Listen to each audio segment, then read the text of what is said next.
ಶ್ರೀ ಗಣಪತಿ ಶಾರದಾ ಗುರುಭ್ಯೋ ನಮಃ. ಕೂಜಂತಂ ರಾಮ ರಾಮೇತಿ ಮಧುರಂ ಮಧುರಾಕ್ಷರಂ ಆರುಹ್ಯ ಕವಿತಾ ಶಾಖಂ ವಂದೇ ವಾಲ್ಮೀಕಿ ಕೋಕಿಲಂ.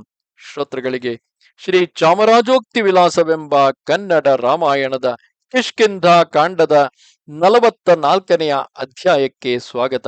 ಈ ಅಧ್ಯಾಯದಲ್ಲಿ ಶ್ರೀರಾಮನು ಹನುಮಂತನಿಗೆ ತನ್ನ ಮುದ್ರೆಯುಂಗರವನ್ನು ಕೊಟ್ಟ ಪ್ರಸಂಗವನ್ನು ನೋಡಲಿದ್ದೇವೆ. ಈ ಪ್ರಕಾರ ಸುಗ್ರೀವನು ಸೀತಾದೇವಿಯನ್ನು ಅರಸುವುದಕ್ಕೆ ಕಪಿನಾಯಕರನ್ನು ಕಳುಹಿಸಿ ಹನುಮಂತನು ಆ ಕಾರ್ಯವನ್ನು ಸಾಧ್ಯ ಮಾಡುವುದಕ್ಕೆ ಸಮರ್ಥನೆಂದೆಣಿಸಿ, ಏಕೆಂದರೆ ಹನುಮದಾದಿಯಾಗಿ ಇತರ ವಾನರ ಕಪಿವೀರರು ಅಲ್ಲಿ ದಕ್ಷಿಣ ದಿಕ್ಕಿಗೆ ಹೊರಟಿದ್ದಾರೆ.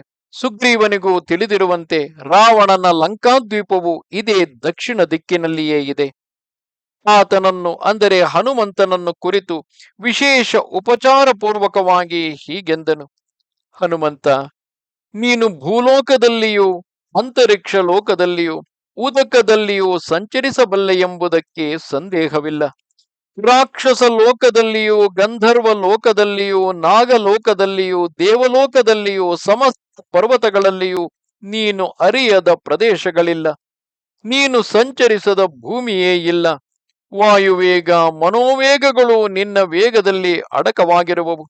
ಸಮಸ್ತ ತೇಜಸ್ಸುಗಳು ನಿನ್ನ ತೇಜಸ್ಸಿನಲ್ಲಿ ಅಡಕವಾಗಿರುವವು.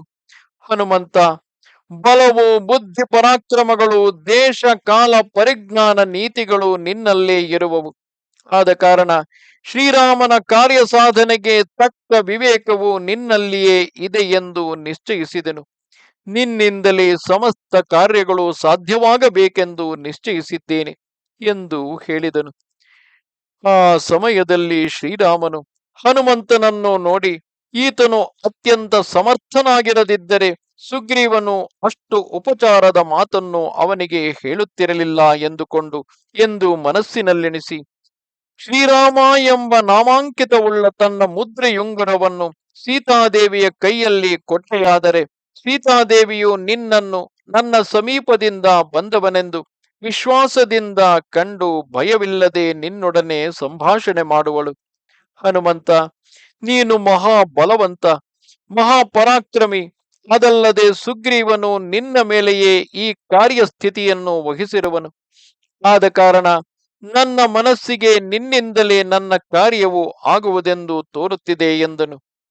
ಹನುಮಂತನು ಮಹಾಪ್ರಸಾದವೆಂದು ಆ ಮುದ್ರೆಯುಂಗರವನ್ನು ಕೈಯಲ್ಲಿ ತೆಗೆದು ಶಿರಸ ವಹಿಸಿಕೊಂಡು ಶ್ರೀರಾಮನ ಪಾದಗಳಿಗೆ ಸಾಷ್ಟಾಂಗ ನಮಸ್ಕಾರವನ್ನು ಮಾಡಿದನು. ಅನಂತರ ಮಹಾಬಲವುಳ್ಳ ತನ್ನ ಸೇನೆಯನ್ನು ಕೂಡಿಕೊಂಡು ಅದರ ಮಧ್ಯದಲ್ಲಿ ಮೇಘದ ಮರೆಯಿಲ್ಲದ ಅಂತರಿಕ್ಷ ಮಾರ್ಗದಲ್ಲಿ ನಕ್ಷತ್ರ ಸಮೂಹದಿಂದ ಒಪ್ಪುತ್ತಿರುವ ನಿರ್ಮಲವಾದ ಮಂಡಲವುಳ್ಳ ಚಂದ್ರನಂತೆ ಒಪ್ಪುತ್ತಿದ್ದನು. ನಮಸ್ತೆ ಶಾರದೆ ದೇವಿ ಕಾಶ್ಮೀರ ಪುರವಾಸಿನಿ ತ್ವಾಮಹಂ ಪ್ರಾರ್ಥಯೇ ನಿತ್ಯಂ ವಿದ್ಯಾದಾನಂಚ ದೇಹಿಮೆ. ನಮಸ್ಕಾರ.